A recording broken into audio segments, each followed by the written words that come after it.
একটা মানুষের ধরুন এই যে বারংবার জন্ম হচ্ছে, তারপরে এই জন্মের এই আত্মার এই অস্তিত্বের শেষ কোথায়? সে যদি ধরো ওই যে আবার সেই স্পিরিচুয়ালিটিতেই আমি ফিরে আসবো, সোলের পিউরিফিকেশনটা মাস্ট। তুমি যদি সোলমেট মানে যাদেরকে আমরা পজিটিভ কার্মিক বলি, সেই কানেকশনে যদি থাকো বা কার্মিক যেটাই থাকো না কেন, সোলের পিউরিফিকেশন মাস্ট।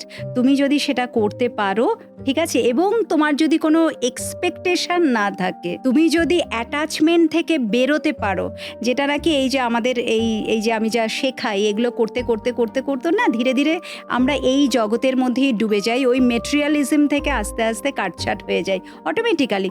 বাড়িতে সবার সাথেই আছি, বাট কারুর সাথে সেই মায়া, ওই মায়া মানসিকভাবে নেই। একদম নেই, একেবারেই নেই। তো এগুলো হলেই তোমার পাথ অফ একদম স্পিরিচুয়ালিটি। একদম, হ্যাঁ, তারপরেই তো মুক্তি। আপনার কতদিন হলো প্র্যাকটিস? আমার তো প্রায় এবার তো 22 বছর হতে চললো। 22 বছর ধরে এটা হ্যাঁ হ্যাঁ করে চলেছে। হ্যাঁ।